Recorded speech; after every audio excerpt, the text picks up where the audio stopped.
Bos días a todos, benvidos ás persoas dos medios que durante toda esta semana nos seguiron a través de control externo e agradecemos a súa presencia física nas instalacións de San Caetano. Sin máis, comenzamos, acabamos de manter, como ven sendo habitual, unha nova reunión do Goberno de Galicia. Antes de informarles dos asuntos abordados, tamén como ven sendo habitual, nos últimos meses, queríamos darlle os datos actualizados da situación do COVID na comunidade autónoma. Hai, efectivamente, 5 persoas hospitalizadas, 328 persoas que siguen nas súas casas, de momento sin excesivas preocupacións sanitarias, pero infectadas. Non hai, desde fai semanas, ningún paciente nas UCIs e tamén desde fai semanas non registramos novas mortes en Galicia, pero totalizamos 619, como vostedes coñecen. A evolución nesta segunda semana, tras o levantamento do estado de alarma, é a primeira, despois de levantarse o estado de alarma en toda España, segue a manterse. Como saben, se produciron 2 brotes, un na comarca do Barbanza e outro no día de onte na Mariña, concretamente no concello de Xove, o cual demostra que o risco de brotes está aí, o virus sigue operando e, en consecuencia, os problemas e os riscos son non teóricos, senón prácticos e se evidencian en casos concretos. Debemos, pois, insistir e persistir en redobrar as prevencións, seguir actuando con responsabilidade. A distancia física é, sin dúbida, a principal arma que temos para non infectarnos, ademais da hixiene continuada das mans e a máscara nos casos en que non é posible manter esa distancia física. O sentidiño é o principio básico no que debemos de insistir, inspirarnos e tamén en actuar con celeridade cada vez que se produce unha persona sospeitosa de verse infectada polo coronavirus e esa rede que temos en servizos sanitarios, tanto en atención primaria, nos puntos de atención continuada e, por suposto, nos centros hospitalarios, garantizan que, se actuamos con rapidez, poderemos diagnosticar con extrema rapidez, o cual é a única arma, insisto, na mentras a vacina non este a disposición dos cidadáns. No Consello de hoxe, como ven sendo habitual, tomamos acordos sanitarios, sociais e económicos. Hai bastantes acordos, permítame resumilos en 6. Levamos a cabo unha nova adquisición de material para os hospitais de Galicia. En segundo lugar, revisamos e adaptamos o acordo que regula a normalidade tras o estado de alarma, unha vez pasadas 2 semanas dende que Galicia, o Goberno, levantou o estado de alarma na comunidade autónoma e pasada unha semana dende que o levantou o Goberno de España para toda a nación. En terceiro lugar, aprobamos un ambiciosísimo plan de saúde mental para Galicia. O plan de saúde mental de Galicia post-COVID-19 xa reforzado cos impactos no ámbito dos trastornos mentais e de algunhas afectacións menores, pero afectacións que produxo o COVID-19.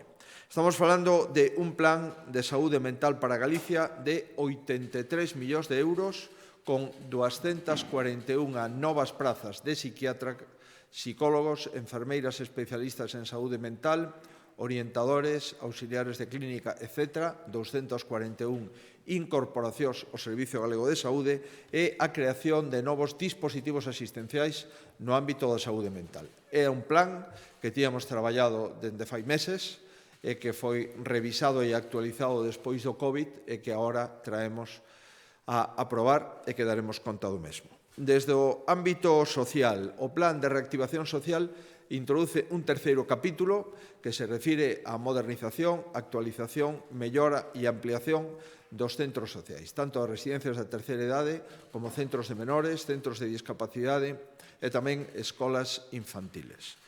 E, por último, no ámbito económico, damos luz verde a un cheque de autónomos por un valor de 16 millóns de euros que abrangue a 35.000 autónomos que poderán ser beneficiarios do mesmo. E apoiamos con 15,6 millóns de euros 5 novos centros de fabricación avanzada para reactivar a economía neste momento, cando máis se necesita.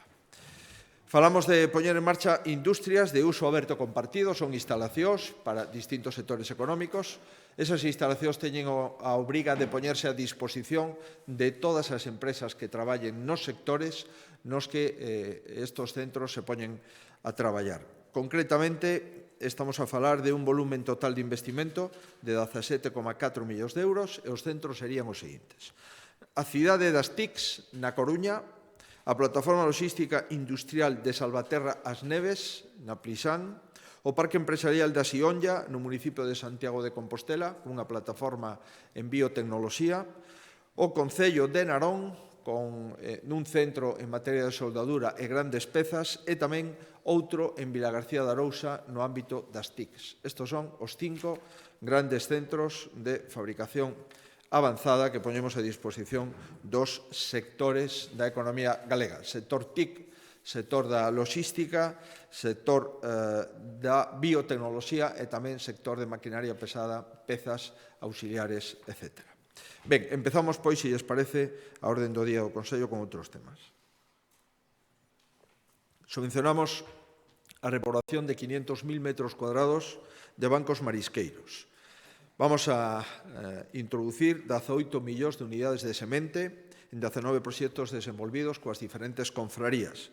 Se trata, por tanto, de conservación das poboacións de especies de interese marisqueiro, así como de fomentar o marisqueiro como elemento clave da economía azul de Galicia e evitar a zona de perdas naturais. Cuestións en materia da vicepresidencia. Decimos prorrogar 6 bolsas de formación de expertos en cooperación internacional que viron interrumpida a súa formación como consecuencia do COVID.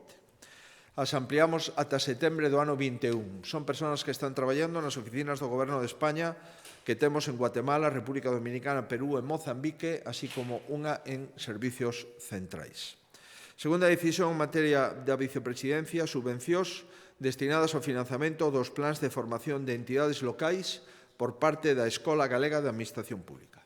Vamos a seguir formando os profesionais empregados públicos da Administración Local de Galicia a través da Escola Galega de Administración Pública, agora cunha plataforma que garantice maior axilidade e maior incremento da eficiencia da propia formación. E a terceira decisión da vicepresidencia é un decreto que regula os instrumentos para a xestión, a avaliación e a supervisión e a mellora da calidade no sector público autonómico de Galicia, desenvolvendo a Lei de Garantía de Calidade dos Servicios Públicos. Se trata de establecer medidas e pautas para a avaliación da calidade das políticas dos servicios públicos, estudos de análise da demanda e do grado de satisfacción dos usuarios dos propios servizos, regular e avaliar periódicamente as políticas e os servicios para acreditar a súa mellora continuada, e tamén establecemos un plan xeral de xestión de mellora de calidade dos servicios públicos unha vez auditados, directrices para a avaliación das políticas públicas, así como a adaptación das cartas de servizos ás necesidades dos cidadáns.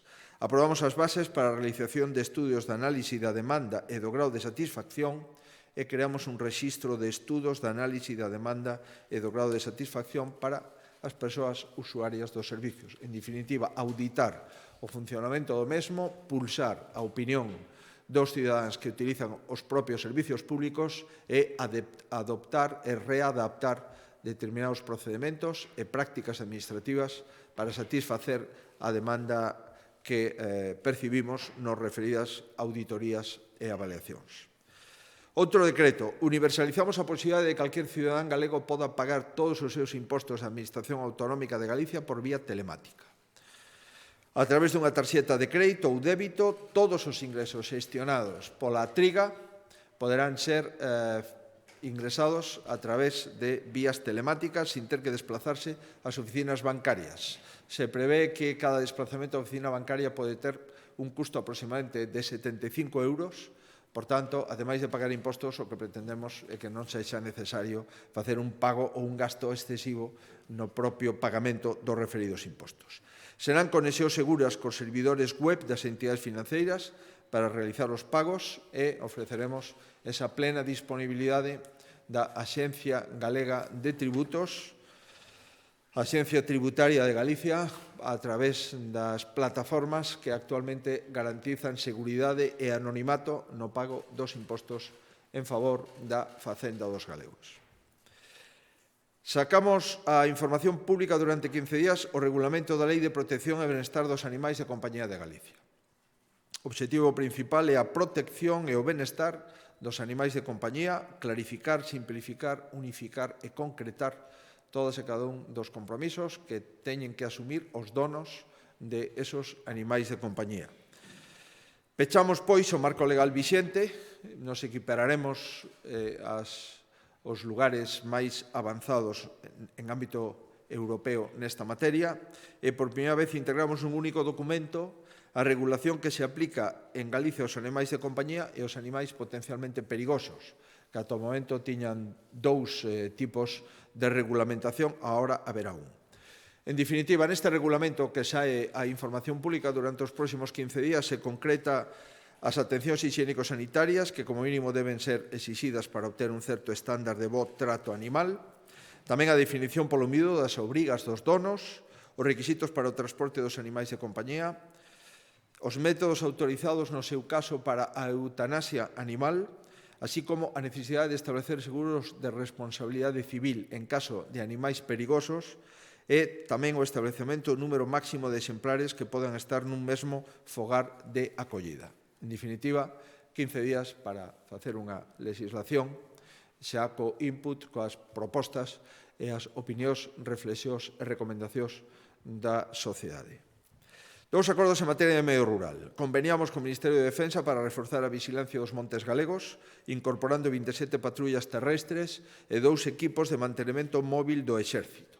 Se trata da Operación Centinela Galego e con esta vamos a traballar, como ven sendo habitual, co Exército Español, tanto no medio rural que financia os gastos do despregamento de todas estas patrullas e o Ministerio de Defensa que ponga a nosa disposición pois os operativos de patrullas terrestres cun total de 27 que poden chegar ata 75 no caso de que a tempada de lumes pegue forte e que teñamos necesidade de maior despregamento con carácter disuasorio do propio exército nos montes e nos bosques de Galicia.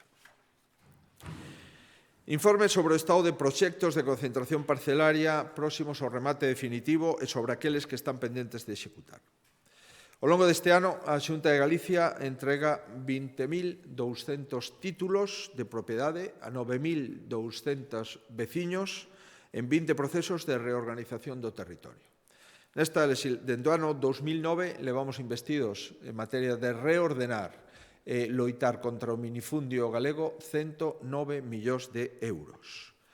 O obxectivo agora é entregar neste ano 20 todas as zonas que están finalizándose, concretamente xa están finalizadas 20 con documento acreditativo de propiedade, 9 na Coruña, 6 en Lugo e 5 en Ourense, e dende a entrada en vigor do ano 15, a Lei de Mellora de Estrutura Territorial Agraria, se están a recibir diversas solicitudes.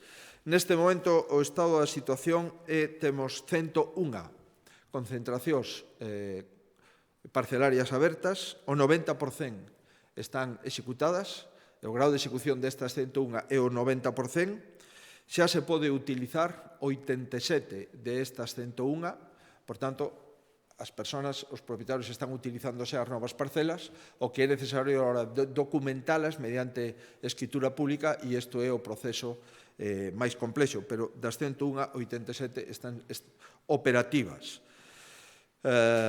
Como saben, o problema que tivemos, ademais da complexidade do procedimento, é que se aprobou unha nova lei de reforma hipotecaria no ano 2015 que nos obriga a que a planimetría e a realidade coincidan, co cual houbo que gastar 5 millóns de euros adicionais para poder facer as concentracións parcelarias de acordo coa nova lei de reforma hipotecaria, porque senón non terían acceso o rexistro da propiedade. O importante é que as 87 están xa traballando, 87 concentracións finalizadas, aínda que queden pendentes de otorgamento do título, e isto, o porcentaxe total das concentracións comprometidas, o 90% están executadas. 3 dos 5 asuntos económicos que traemos hoxe a aprobación do Goberno. En primeiro lugar, acordamos garantizar a participación das entidades de economía social en todos os proxectos e medidas e programas de reactivación económica. O obxectivo é que a forma xurídica de organización non sexa un impedimento para acollerse ás medidas, programas e incentivos de reactivación e dinamización da economía galega. Por tanto, non limitaremos a participación en función da forma xurídica e tampouco se limitará a participación de empresas polo feito de non ter ánimo de lucro. En segundo lugar, seguimos coa reactivación, sacamos axudas para financiar ata 170 proxectos que mobilizarán 9 millóns de euros que utilicen madeira na súa execución. Hai 4 liñas de apoios. Financiamos proxectos constructivos para construir naves e establecementos de negocio que empreguen produtos de madeira como elementos estructurais. En segundo lugar, financiamos apoios a proxectos para o desenvolvemento e fabricación de envases, embalaxes, expositores realizados con madeira. En terceiro lugar, axudas para a redacción de proxectos de execución de novas vivendas unifamiliares ou rehabilitación de existentes.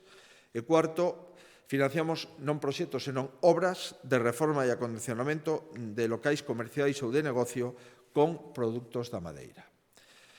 Isto é un obxectivo que temos, ir introducindo a madeira como un elemento constructivo tanto para a finalización de edificios como para fachadas, como elementos estructurais do propio edificio.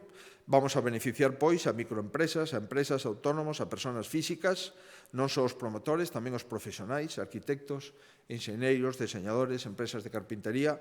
O importe máximo das axudas será do 80% do custe para os proxectos construtivos de naves, 25.600 euros, para os envases, embalaxes e expositores, 12.000 euros por proxecto, para redacción de proxectos de execución de novas vivendas ou rehabilitación, 16.000 euros por proxecto e 20.000 euros para obras en locales comerciales ou de negocio que empleen madeira como un elemento de execución da reforma. Isto está dentro tamén do Plan de Reactivación Económica e Dinamización de Galicia no que se refire á industria madereira. E o terceiro acordo dos 5 económicos que traemos é a segunda parte do Polo Aeroespacial de Galicia en Lugo para o novo período 21-25. Como saben, levamos investidos 165 millóns de euros, financiación pública-privada, dende que empezamos o proxecto. Agora finalizamos a primeira parte do proxecto e o noso obxectivo é pulsar o mercado, pulsar as empresas, as institucións, si continuamos ampliando o proxecto e que orientación. E damos xa a segunda fase, que sería a fase crítica da comercialización dos produtos que estivemos diseñando durante os últimos anos.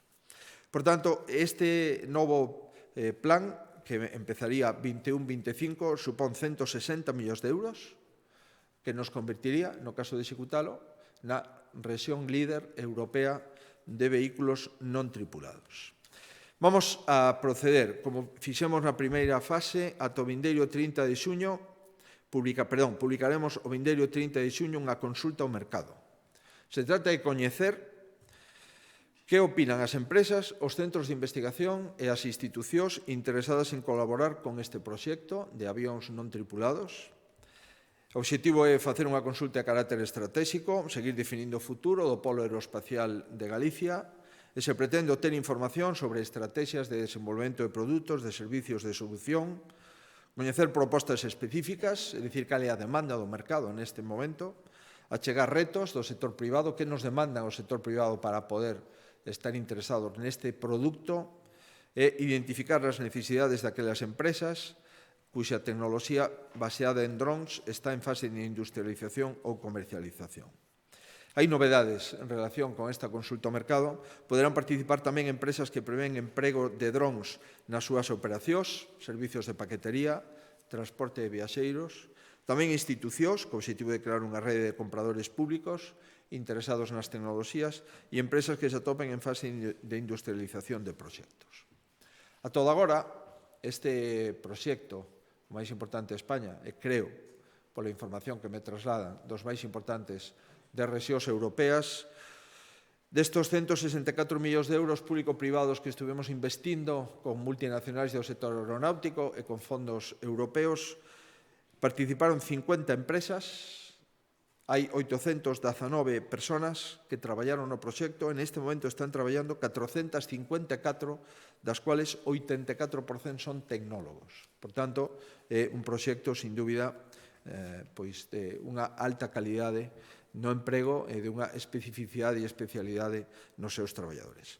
Tamén decidimos adquirir o simulador U-Space por un importe de 1,5 millóns de euros, de 5 millóns de euros dentro deste proxecto.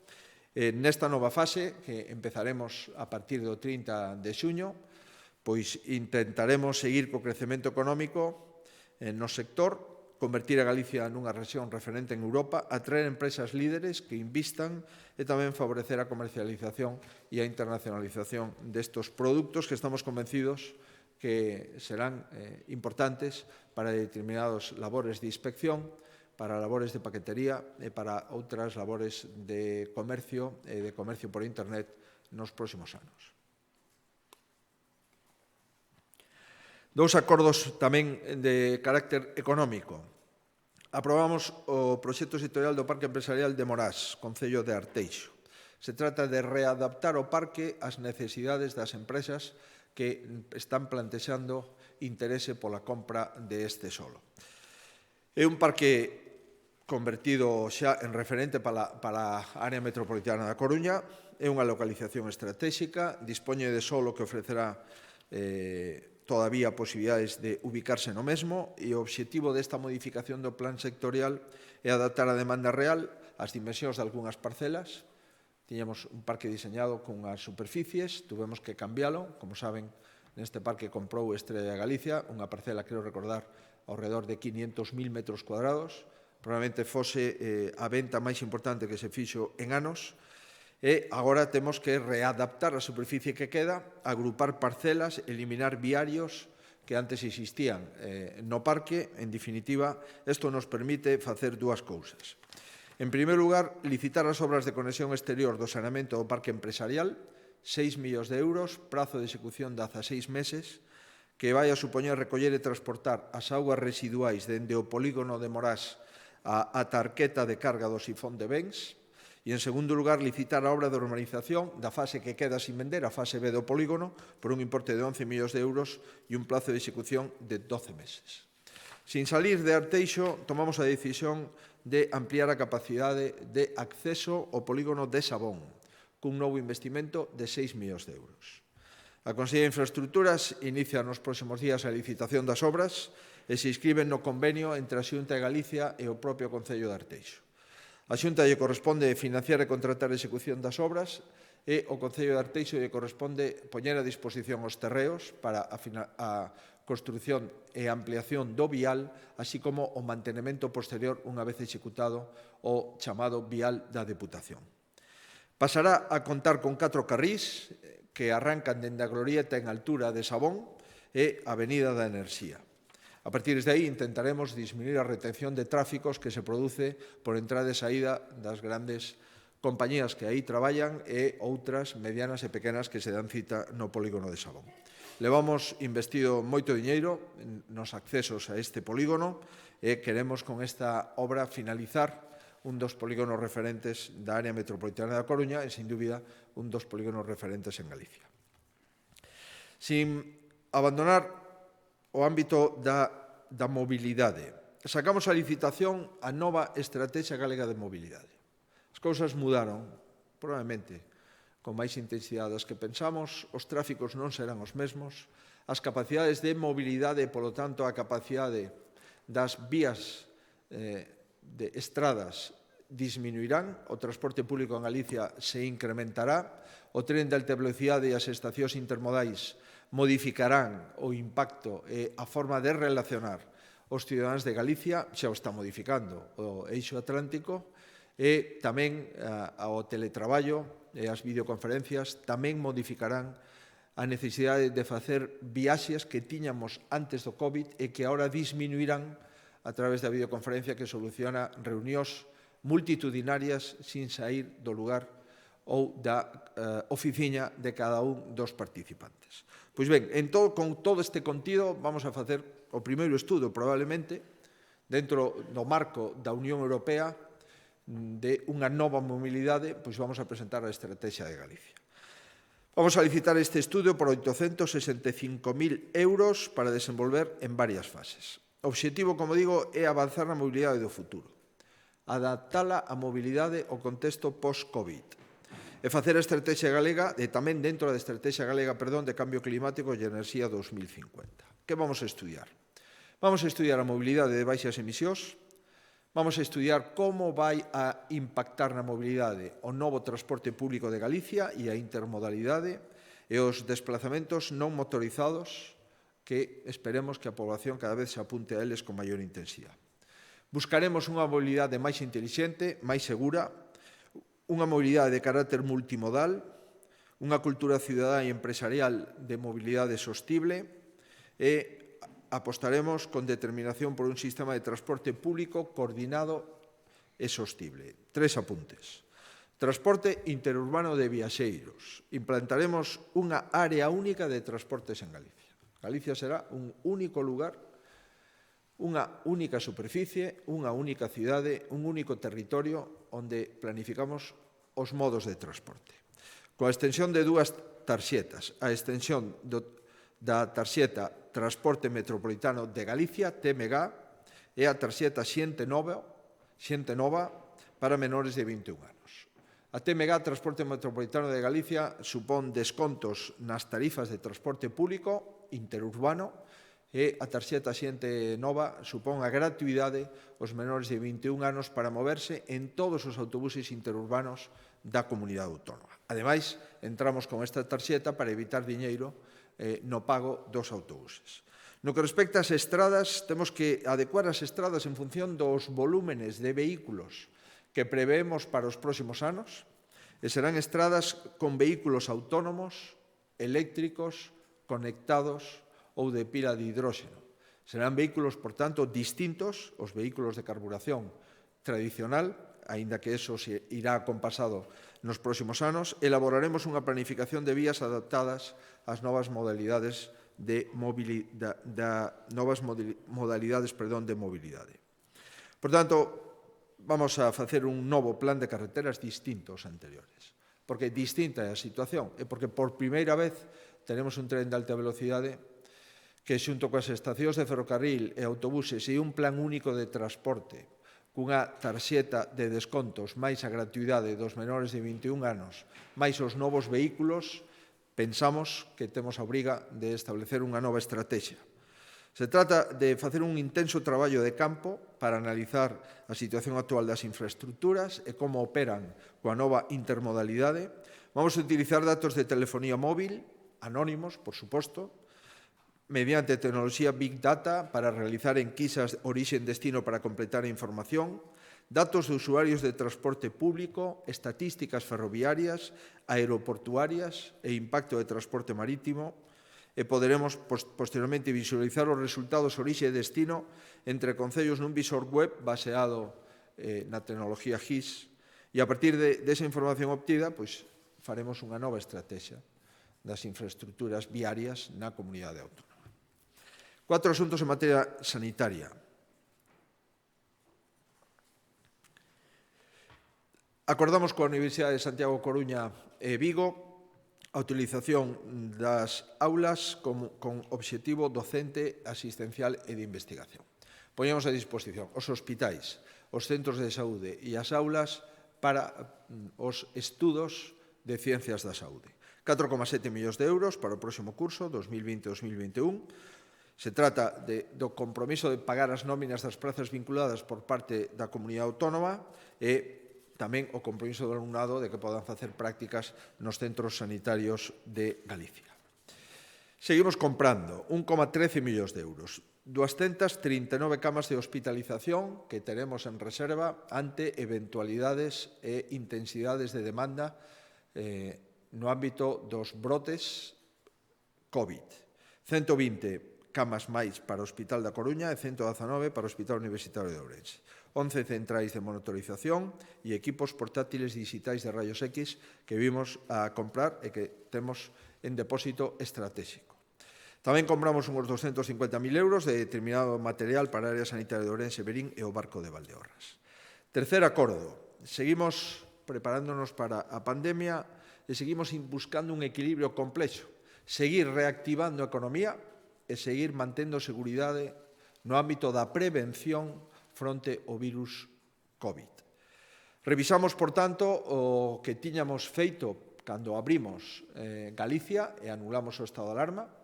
Despois de 15 días de experiencia e despois da primeira semana de levantamento do estado de alarma en España, facemos algúns axustes en algunhas actividades económicas e comerciais. Por tanto, dentro de ese equilibrio inestable de adaptar a prevención coa progresiva reactivación, tomamos unha serie de decisións que publicaremos no Diario Oficial de Galicia nos próximos días. Hai 4 ou 5 novedades que poden vostedes ter algún interese, con independencia de que polo miúdo se concretará no Diario Oficial de Galicia para esta nova fase. En primeiro lugar, chamamos a atención para reforzar a obrigatoriedade do uso da máscara. Ata agora o criterio xeral era a distancia física e senón máscara. Agora o criterio xeral será a máscara e senón a distancia física sempre cando estemos en espacios rurais ou en espacios abertos e que estea garantizado a distancia como mínimo de 1,5 metros. En segundo lugar, se incide na necesidade de que os sintomáticos comuniquen a situación e se reforzan os mecanismos de control e seguimento ante posibles casos positivos. Esta é a clave. Esta é a clave, insisto. Se non avisan, non hai posibilidade de detectar.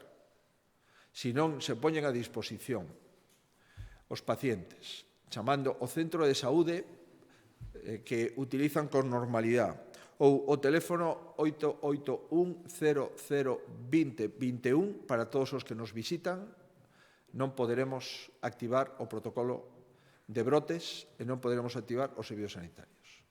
Por tanto, chamo a atención ao respecto. Necesitamos a colaboración cidadá. É unha enfermedade infecto-contagiosa de declaración obrigatoria. E, por tanto, se incurre en responsabilidade. Si tendo síntomas desta enfermedade, a ocultamos. E tamén se incurre en responsabilidade si, despois de ser detectado como un contacto estreito, se nega a relación con esa persona para non estar sometido a proba ou a cuarentena. Volvemos a pedir o máximo apoio e compromiso que, como veu demostrando a inmensa maioría da población galega dende o 13 de marzo a toda agora. Terceira cuestión, permitimos, tal e como tiñamos adiantado, a progresiva apertura dos locais de ocio nocturno a partir do 1 de xullo con un aforo de 2/3, co uso obrigado de máscara en discotecas e tamén cun sistema de rexistro no acceso para poder localizar os asistentes en caso de producirse o brote.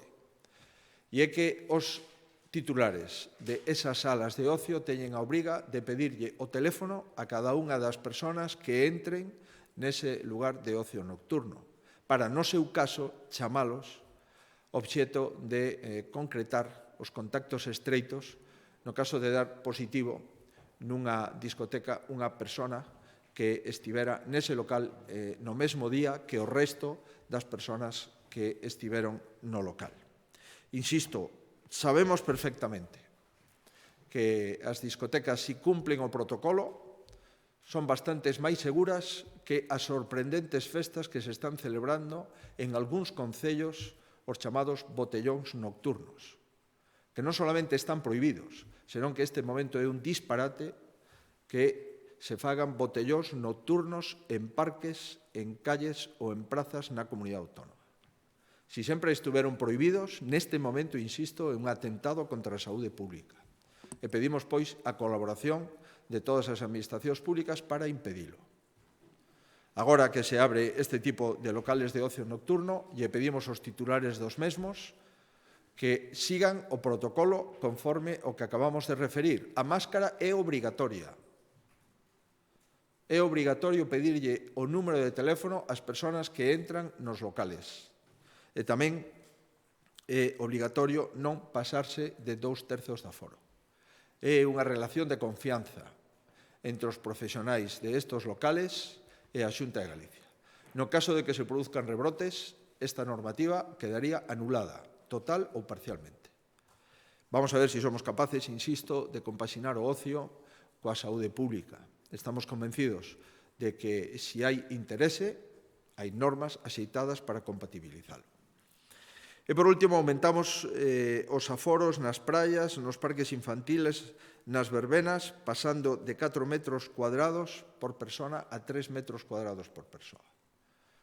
Tamén, por suposto, nas verbenas se sigue os protocolos e nas praias que autorizou o Comité Clínico do Servicio Galego de Saúde. Todo o que acabo de referir está protocolizado e hai unha guía específica por cada un das actividades comerciais ou lúdicas ou de ocio que acabo de referir. E todo está avisado polos profesionais do Servicio Galego de Saúde.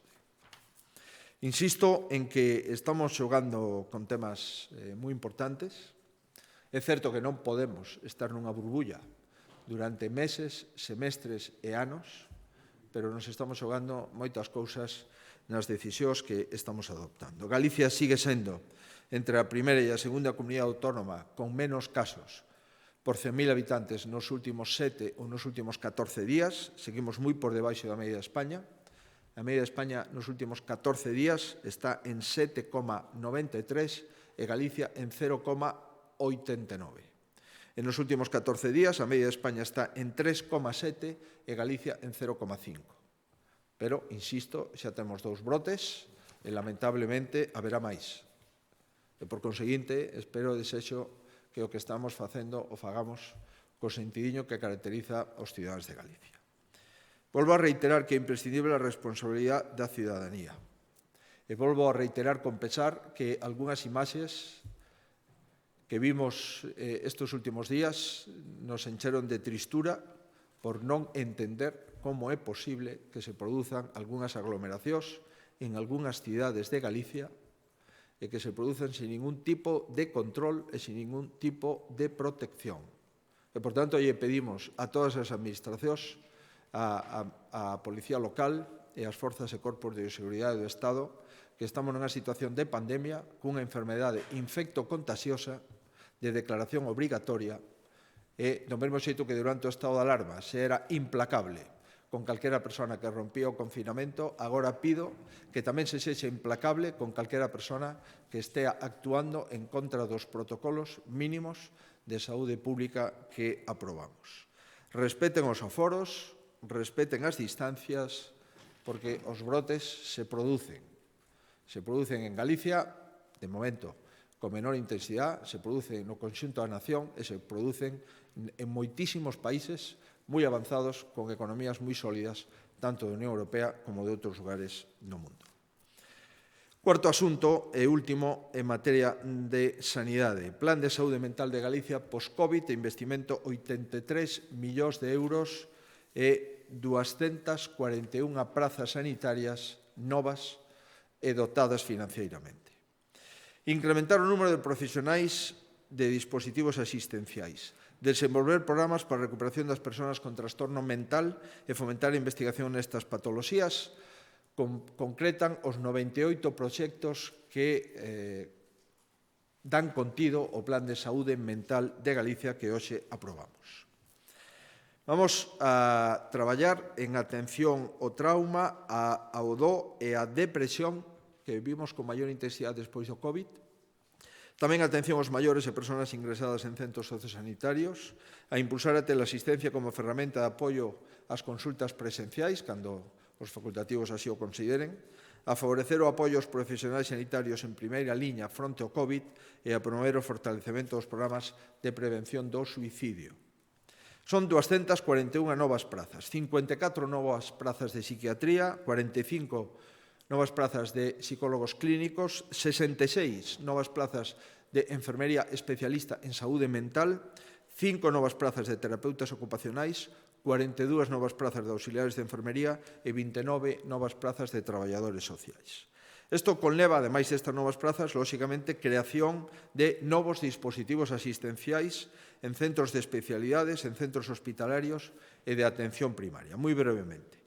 Crearemos 5 novas unidades de saúde mental de adultos, 2 en Santiago, 2 en Vigo e unha na Coruña, e 2 unidades de psicoseriatría, unha na Coruña e outra en Ourense. Se crea unha unidade de hospitalización para nenos e adolescentes no Hospital Público Álvaro Cunqueiro de Vigo, que será referencia na zona sur de Galicia. Se crean 2 unidades ambulatorias de saúde mental infanto-xuvenil en Vigo e a Coruña e se vai a reforzar a de Santiago. Se dota a todas as áreas sanitarias de hospitais de día infanto-xuvenil para a atención de patoloxías de maior gravidade e se incrementa as prazas de hospitalización de agudos e prazas hospitalarias destinadas á rehabilitación de persoas con trastorno mental grave. Estamos falando, neste caso, de prazas de agudos. Son 22 prazas de hospitalización de agudos, 15 na Coruña e 7 en Pontevedra. Se incrementan 40 prazas de rehabilitación psiquiátrica hospitalaria, 20 en Vigo, para Vigo e Pontevedra, e 20 en Santiago para Coruña, Santiago e Ferrol. Isto é o maior plan de saúde mental que se fixo dende a transferencia ao Servicio Galego de Saúde, cun impacto potentísimo no que se refire a recursos humanos, 241 novos recursos humanos, onde a psiquiatría, a psicoloxía clínica e a enfermería en saúde mental, máis o resto de personal sanitario se vai a encargar destas novas camas de psiquiatría de agudos e destas novas unidades, tanto para adultos como infanto xuvenil, que espallamos por todas as áreas sanitarias dependentes dos servicios de cada área. Vamos finalizando. En materia de política social, na primeira semana, recordarán, hai 2 semanas trouxemos un impacto de medidas de política social para maiores, a semana pasada para infancia e xuventude, e hoxe lle toca investimentos e actualización das infraestructuras, 23 millóns de euros. Se trata de pequenas actuacións de reparación e mellora, 1,8 millóns, actuacións de mediana envergadura, 2,4 millóns, e obras de rehabilitación da reforma integral de centros, 18,6 millóns de euros. Obras menores son instalacións eléctricas, fontanería, pintura, etc. Tamén vamos a actuar en determinados campamentos xuvenís para poder abrilos coa distancia que recomendan as autoridades de saúde pública, e vamos a facer obras menores en escolas infantís e en algunhas residencias de maiores. Obras medianas, de mediano tamaño. Vamos a traballar en residencias de maiores, concretamente en Volta do Castro en Santiago, en Oleiros, en Carballo e Concepción Arenal na Coruña. E, por último, obras, un paquete de obras xa máis amplias, que supón a reforma da totalidade ou gran parte de instalacións, como fachadas, cubertas de edificios. Financiamos con fondos FEDER. Se trata, na provincia da Coruña, o Centro de Discapacidade da Coruña, residencias da Porta do Camiño en Santiago e Porto do Caramiñal e de Ferrol. Tamén centros de menores de Ferrol e San José de Calasanz na Coruña. Na provincia de Lugo, Centro de Discapacidade de Sarria, a Residencia de Maiores de Burela. Na provincia de Ourense, as Residencias de Maiores dos Milagres en Barbadás e Castro Caldelas, e o Centro de Menores de Monte Alegre en Ourense Cidade. E na provincia de Pontevedra, a reforma integral da Residencia de Maiores de Campo Longo e a Residencia Xuvenil Altamar en Vigo. Estes son os 23 millóns de euros os que destinamos neste plan de reactivación social. E últimos 2 asuntos en materia económica. Luz verde, o cheque autónomo, seguimos adiante. 16 millóns de euros directos aos autónomos dentro do plan de autónomos de reactivación económica e social que chega a 122 millóns de euros. Hoxe traemos un proxecto de 16 millóns para financiar o 100% ata un límite de 1.800 euros de custo de determinados gastos correntes que tuveron os autónomos durante o COVID e tamén durante estes actuales meses ou próximos meses. Se trata de que un autónomo sexa beneficiario, solamente se lle pide estar activo e adquirir o compromiso de manter a actividade do emprego durante os 3 meses seguintes. Serían axudas de 900 euros no caso de un único autónomo, de 1.350 euros, no caso de que ese autónomo teña entre 1 e 4 empregados, e de 1.800 euros por autónomo no caso de que dé emprego a 5 ou máis autónomos. Con isto se pode financiar todos os gastos de venta online, todos os gastos de aproximación ao domicilio dos bens que se venden online e tamén os os custes de suministracións eléctricas, de telecomunicación, en fin, gastos fixos, gastos correntes do local e tamén a adquisición de máscaras, guantes, biombos, desinfectantes, etc. Se trata, en definitiva, de un proxecto que pactamos cos autónomos para unha axuda directa, non solamente de préstamos, senón axudas directas para readaptar os seus gastos, ademais de outro programa que teñen para reeditar os seus locais, que son programas distintos. E, por último, centros de fabricación avanzada, 15,6 millóns de euros de diñeiro público, 17,4 millóns en total, con 5 grandes proxectos. A cidade das TICs na Coruña, a plataforma logística industrial en Salvaterras Neves, Plisán, o parque empresarial da Sionlla, co polígono Biotec en Santiago de Compostela e tamén no Concello de Narón e de Vilagarcía de Arousa. Centro de Servizos Avanzados Cidade da Coruña.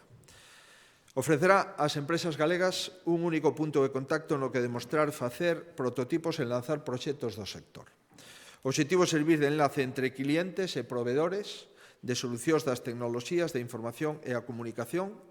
Vamos a axeitar un edificio da antiga fábrica de armas que pon a disposición a Universidade e o Concello da Coruña e a Xunta de Galicia invertirá case 5 millóns de euros no proxecto de rehabilitación deste edificio para crear 4 laboratorios de realización de probas para que as empresas TIC poidan utilizalo de forma ordenada e cunhas instalacións financiadas pola Comunidade Autónoma. Importe total 4,82 millóns de euros. O CEAGA, a Fundación Clúster de Empresas de Automoción, é o abridor de un proxecto de unha nave logística, da nova logística, en Salvaterras Neves, tanto para o sector da automoción, pero tamén para o sector téxtil e o sector da alimentación.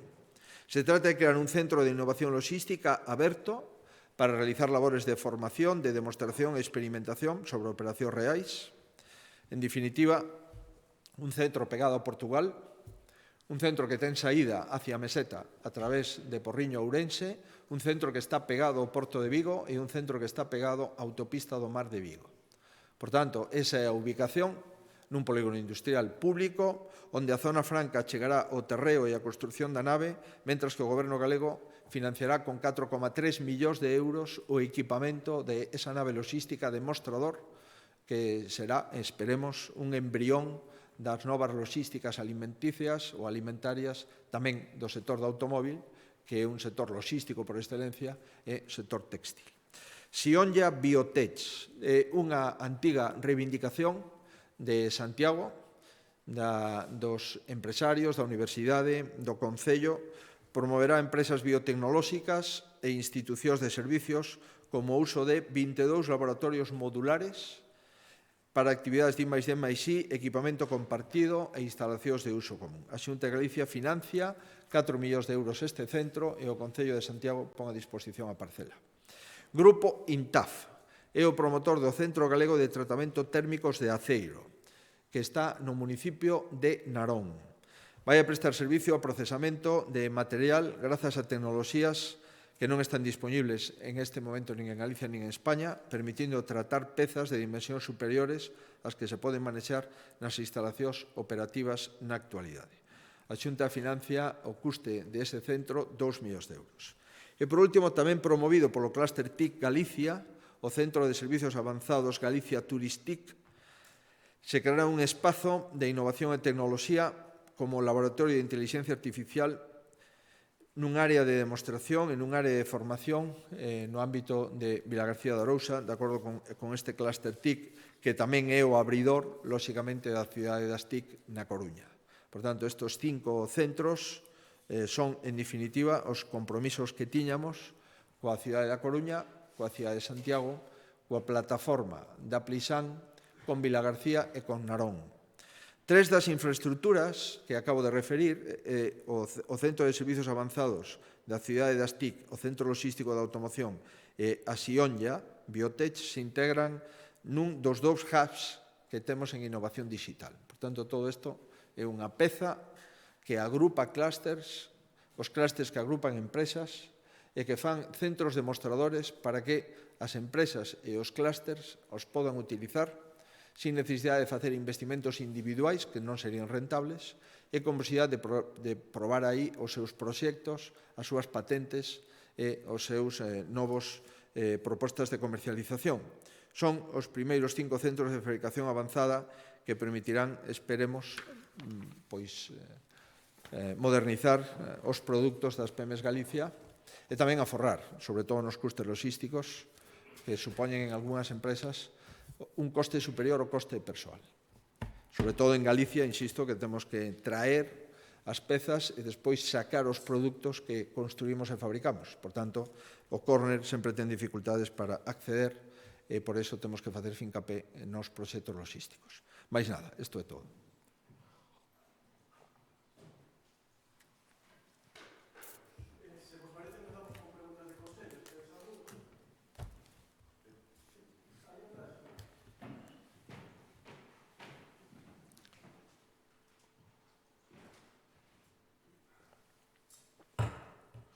Bos días.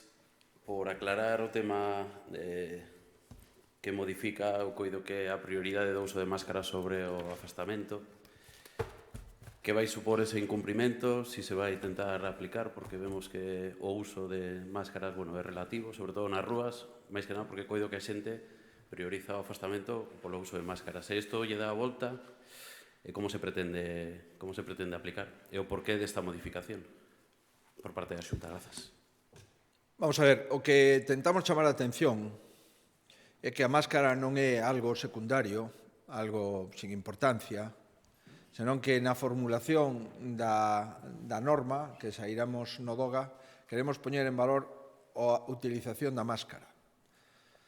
Evidentemente non haberá ningún tipo de sanción se hai 1,5 metros de diferencia, de distancia física.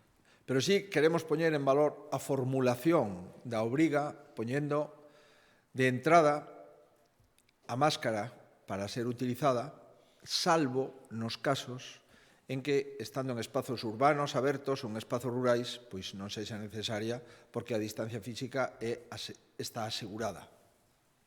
Non é que se tipifique de unha forma distinta a conducta, senón que se formula a tipificación da mesma de unha forma que busca maior énfase na máscara para que a xente non esqueza que eso é o factor de protección máis importante e determinante. Sobre a normativa, isto está dentro e imbuído dentro do plan do Real Decreto Lei que aprobou o Goberno e, por tanto, as sancións e este tipo de actos administrativos están dentro desa normativa, non hai novedades ao respecto.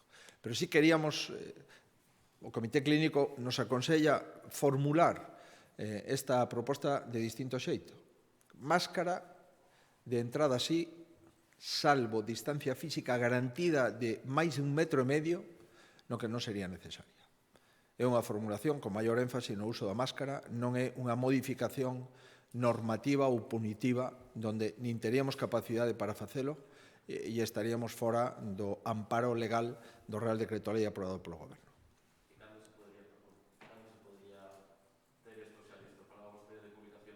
No, sí, vamos a publicarlo no DOGA. Isto entra en vigor o 1 de xullo.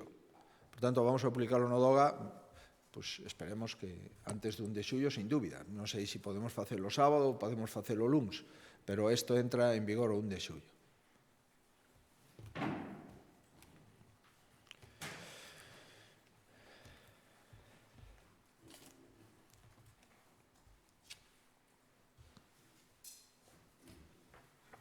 Sí, en relación ao tema das discotecas, porque un dos principais brotes que hubo en Corea foi unha discoteca. Corea é un dos sitios máis seguros, supostamente, nos que a poboación soe respetar bastante as normas. É que a dúbida que teño é como se vai garantir o uso de máscaras en discotecas cando a xente está tomando unha copa, pois bailando, é dicir, que compromiso hai entre a Xunta e os locais para que se respete iso e evitar obviamente que haxa aí algún rebrote. É certo que estamos ante unha actividade de alto risco. É certo tamén que, dende a fase coñecida 3, o Goberno Central no seu protocolo admitiu a apertura das discotecas. E en Galicia, pois, as pospuxemos entre 20 días aproximadamente ata 1 de xullo. Houbo comunidades autónomas, o Goberno Central xa deixaba abrir discotecas fai 3 semanas. Nós pensamos que non estábamos en condicións de poder tomar esa decisión e as pospuxemos a 1 de xullo. Dende aquela ata hoxe tuvemos varias reunións co sector e creo que o sector está concienciado e así nos lo propuxeron e nos lo expuxeron nos seus protocolos de actuación. Está absolutamente concienciado de que é necesario o uso de máscara dentro da discoteca. Por tanto, se non hai esa utilización de máscara, se está incurrindo nunha falta administrativa como se non se leva a máscara pola calle nos lugares onde sexa preceptivo. En segundo lugar, o protocolo establece claramente que se poderán facer inspeccións en todas as discotecas en calquer instante polas autoridades de saúde pública, polas autoridades e inspectores de turismo e polos inspectores de consumo e pola policía urbana ou calquer tipo de policía.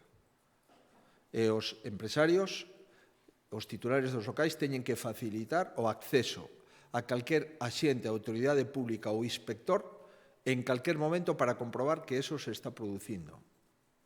Por conseguinte, isto é o que vamos a facer cun pacto de compromiso e de responsabilidade entre un sector que crea emprego e que ten actividade económica e que leva estando castigado, lóxicamente, dende o 13 de marzo de forma ininterrumpida a toda hora. Isto, en outras comunidades, xa se pode facer desde fai semanas. Entendemos que o aforo de 2/3 posibilita que se poda practicar ese ocio con seguridade. E, por último, creo que o dixen antes, isto non significa que non podemos pechar. Se observamos que esas discotecas non cumplen o protocolo, vamos a pechalas. Ou se observamos que, lamentablemente, se acredita que é un foco de risco a pesar de cumplir o protocolo, pois tamén teremos a necesidade de prever o seu peche preventivo.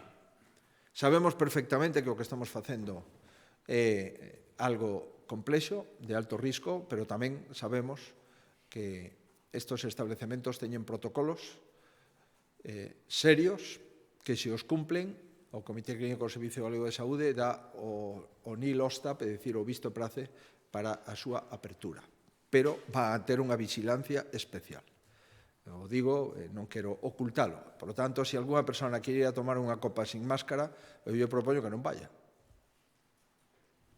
Evidentemente, cando bebe, é lóxico que non teña máscara posta, pero cando non bebe, ou cando baila, ou cando se divirte, pois esa máscara será obrigatoria.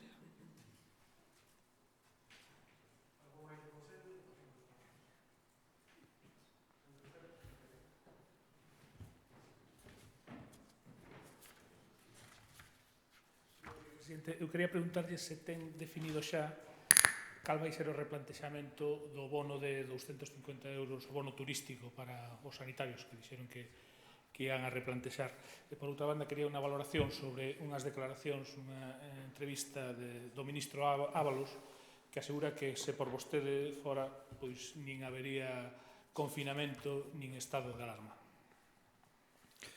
Bueno, en relación co bono turístico, é evidente que houve unha explicación pésima de un proxecto que nada tiña que ver con un programa sanitario, unha explicación moi desacertada por todos, empezando por min, que tiven ocasión de explicalo na rolda de prensa anterior, e iso significa que nada ten que ver co sector sanitario, senón que un programa do sector turístico, o clúster de turismo, nos trasladou que noutras comunidades autónomas, en outros países da Unión Europea, se estaba incentivando o turismo interno e nos plantexou buscar fórmulas, eles rebaixando as tarifas, máis bonos que poderíamos financiar por parte da comunidade autónoma para, de aquí ao 13 de decembro, intentar disminuir o impacto económico que se vai a producir no sector turístico, tanto no sector da restauración como no sector da hostelería. Por tanto, esta é unha medida estrictamente para reactivar ese sector. É unha medida que o sector tamén propuxo e a Consellería de Turismo que se poda inicialmente favorecer a persoas que estuveron frente ao COVID e, por tanto, nós o que intentamos foi poñer a disposición, pero é evidente que nin se explicou axeitadamente, nin se explicou polas persoas que deberían de facelo, tanto o clúster de turismo como o sector turístico, nin se entendeu, lóxicamente, ante unha mala explicación, o contido e alcance do mesmo. Eu pido disculpas se algunha persoa se sentiu ofendida, porque non era en ningún caso ese interese. E é evidente que temos que darlle unha volta o impacto asistencial e sociosanitario no COVID, eso é evidente, e tanto a Consellería de Sanidade como a Consellería de Facenda están valorando que proxecto ou que proposta en materia de estabilidade e en materia de incentivos podemos plantexar, e unha vez que teñamos esa proposta evaluada e, sobre todo, unha vez que saibamos cal é o importe que se transfire definitivamente á comunidade autónoma da bolsa dos 16.000 millóns de euros, faremos unha proposta e, por suposto, a negociaremos no ámbito da Mesa Sectorial de Sanidade, que é o ámbito onde temos que negociar as condicións dos profesionais sanitarios ou no ámbito da Mesa Xeral da Función Pública para os profesionais sociosanitarios. En relación coa entrevista do ministro Ábalos, do número 2 do Partido Socialista, como ustedes saben, eu creo que a relación co ministro Ábalos é unha relación cordial, cuestión distinta é que teñamos moi paralizadas as infraestructuras ferroviarias e especialmente as viarias en Galicia, a autovía de Lugo-Santiago, pouco sabemos dela, e a autovía de Lugo-Ourense aínda sabemos menos. Con independencia disso, a entrevista a Lin con moito interese, como todas as entrevistas de persoas que representan tanto o partido do goberno como a departamentos importantes do goberno. Eu lle agradezo que non criticara a xestión da Xunta de Galicia. Non sei se foi o parágrafo ou me equivoco, pero cando o periodista lle pregunta, dado que o ministro Illa e o doutor Simón consideraron que fora excelente a xestión do COVID en Galicia, pois creo que tuvo que ir a atender unha chamada telefónica. Non sei se foi unha casualidade ou simplemente que prefería pensar a resposta á pregunta. O que sí me sorprende é que se saque da manga que eu estaba en contra do confinamento cando confinei establecementos, institucións en Galicia 48 horas ou 24 horas antes de que o fixera o Goberno de España. Por tanto, me dá a sensación de que se decretamos en Galicia o estado de alerta sanitaria 48 horas antes que o Goberno de España, será porque creo profundamente nesa alerta e nesas cautelas. Por tanto, confinamentos eran necesarios.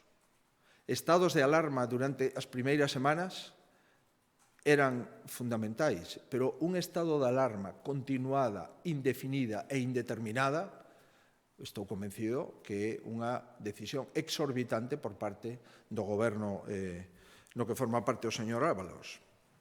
Por tanto, non lle acredito moitas posibilidades de que nin o señor Ábalos nin ninguén quera reescribir a historia da pandemia en Galicia, porque os galegos a coñecemos ben. O ministro que levou este asunto, o ministro Illa e o doutor Simón, pois calificaron a posición de Galicia de unha forma tan contundente que non é necesario facer matices. Pero, en fin, me dá a sensación que confunde o confinamento co estado de alarma, que son cousas distintas. Confinamento sí, estado de alarma durante as primeiras semanas sí, estado de alarma de forma indeterminada e indefinida, lóxicamente, eso non existe en ningún país da Unión Europea. Proba disto é que o Goberno levantou o estado de alarma para todos, pois como mínimo unha semana antes do que dixo que iba a levantar. Nos dixo en principio que ata finais de xuño e depois levantou no 21 de xuño. Pero, en fin, non teño ningún interés en entrar en polémicas con o ministro Ábalos, pero creo que se confunde e que se sacou da manga o que eu estaba en contra do confinamento. As actas da conferencia de presidentes están aí para acreditar que, como mínimo, tivo unha confusión nesa expresión. Sí, presidente, en relación á condena á Xunta por ocultar información ao Parlamento polo tema da fusión das caixas, quería saber un pouco cal vai ser a resposta e se vai enviar de inmediato esa documentación que se solicitara no seu día por un deputado. Grazas. Bueno, en primeiro lugar, a Xunta de Galicia respeta absolutamente todas as decisións judiciais. Absolutamente. Esa sentencia se refire, creo recordar, a unha documentación que se pediu no ano 2018. É unha enorme cantidad de documentación que se pediu e a propia sentencia recoñece que o diputado tiña a súa disposición boa parte da documentación que solicitaba. Eso é o que dice a sentenza. A sentenza, por lo que me trasladan aquí, pois no Parlamento había 34 caixas de documentación sobre a fusión das caixas de aforro autorizadas polo Banco de España. E o que se estima é que, si no caso de que faltase esa documentación, dice a sentenza, se lle facilite, salvo que tiñamos causas de forza maior para non facilitalas. Quero recordar máis ou menos que a sentenza se explicita neste senso. Quero dicirlle que podíamos acollernos ás causas de forza maior para non facilitalas, pero non o vamos a facer, porque non hai nada que ocultar, e, polo tanto, nós pensamos que esa documentación está nas 34 caixas, pero vamos a revisalo, e no caso de que non este, lle vamos a facilitar toda esa documentación, que creo recordar que se refire a 2 documentos que vamos a poñer a disposición, porque non hai nada que ocultar en relación coa fusión autorizada polo Banco de España das caixas de aforro de Galicia. Pero, insisto, creo que a sentenza é bastante respetuosa sobre a acreditación das 34 caixas de documentación, que boa parte da documentación que se solicita xa fora entregada, e que, se hai dúbidas en 2 documentos concretos, podemos, opción 1, alegar causa de forza maior para non entregalo, opción 2, entregalo. Nos vamos a utilizar a opción 2, entregar esos documentos, comprobando antes se están nas caixas, e estean ou non estean, os vamos a entregar porque non hai nada que ocultar. Moi ben.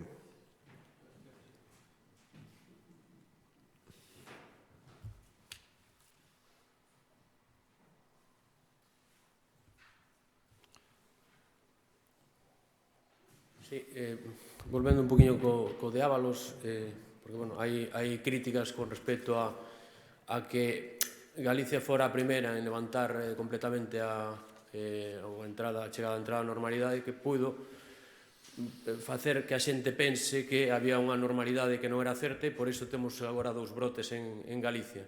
Cree que, bueno, pues, dar esa sensación de unha normalidade antes de tempo pode estar influindo en que teñamos agora máis brotes.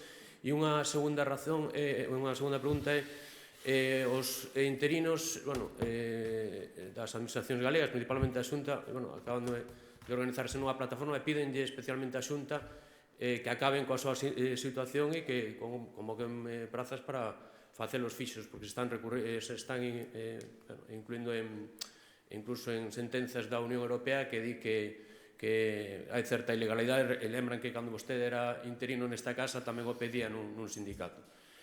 Quería que me dé unha valoración a este respecto. Moi ben. Bueno, sobre a primeira das cuestións que está respostada polo ministro de Sanidade e polo director do Centro Epidemiolóxico, o Dr. Simón, que non teño nada máis que engadir.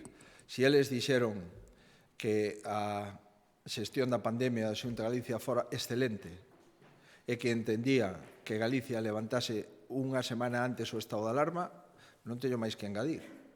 O que opina o ministro de Infraestructuras sempre é importante, pero se o ministro de Infraestructuras opina sobre a pandemia de forma distinta ao ministro de Sanidade e o director do Centro Epidemiolóxico, pois son cuestións que deberían de revisar entre eles. Por suposto que o levantamento do estado de alarma nada ten que ver cos brotes, en primeiro lugar, porque o primeiro brote se produxo cando estaba o estado de alarma activado, que é o brote teórico, sospeitamos, da persona que veu de Brasil, vía aérea a Lisboa, de Lisboa vía autobús a Vigo, dende alí a seu domicilio. Estaba o estado de alarma activado en Galicia e en España. Por tanto, nada ten que ver unha cousa con outra. O brote de Xove, pois parece ser que ten lugar nunha festa e posteriormente o importante é que teñamos a capacidade para illar e para seguir e tutelar as persoas con síntomas do COVID, pero nada que ver unha cousa con outra, e de feito nos entregamos Galicia antes do 21 de xuño que se abriu para toda España e para todos os países do espacio Schengen, sendo a comunidade autónoma con menor número de casos novos por 100.000 habitantes nos últimos 14 e nos últimos 7 días. Por tanto, entregamos Galicia antes de abrir todas as fronteiras na mellor situación epidemiolóxica de España. Eso está acreditado e, por tanto, non creo que podamos, en ningún caso, si queremos actuar de boa fe, decir que o brote teña algo que ver con levantar o estado de alarma unha semana antes, porque ademais se deu o brote primeiro en pleno estado de alarma. E en relación coa segunda cuestión, eu sempre son partidario de que as administracións públicas saquen as prazas a concurso oposición, para que a xente que ten contratos inestables ou estables en plaza vacante mentre non se ocupe por empregado público podan presentarse. E, de feito, somos, pois, probablemente, non sei se a mellor, pero das mellores comunidades autónomas con menor inestabilidade no emprego e con menor número de interinos. Nos gustaría ter celebradas as prazas de educación, como vostede sabe, un bon debate en relación coa oferta pública de educación, que nós queríamos sacalas, queríamos celebrar os exámenes, maioritariamente as centrais sindicais non querían celebrar os exámenes, por tanto, tomamos a decisión, por criterios de prudencia, non celebrar os exámenes. Queremos que o Goberno de España nos autorice a oferta pública de emprego de sanidade sin límite de tasa de reposición. Vamos a ver se o conseguimos. Se o conseguimos, sacaremos 3.000 vacantes. Por conseguinte, eu estou a favor de que a xente que leva anos na administración pública ou meses teña un exame e un concurso de oposición no prazo máis breve posible. Se as normas e a legislación básica do Estado o permiten, así será. Sí, presidente. A min gostaríame coñecer a súa opinión acerca do informe que emitiu a Xunta Electoral o pasado luns en relación á neutralidade informativa da Televisión de Galicia en relación coa cobertura da campaña electoral. Pois que se cumpra ese informe. Non teño máis que engadir. Non lle oculto que non o coñezo, pero creo que calquer recomendación que faga a Xunta Electoral debe ser atendida por parte do destinatario. Moi ben, bueno, pois grazas por vir outra vez ata os servizos centrais da Xunta de Galicia. Moitísimas grazas.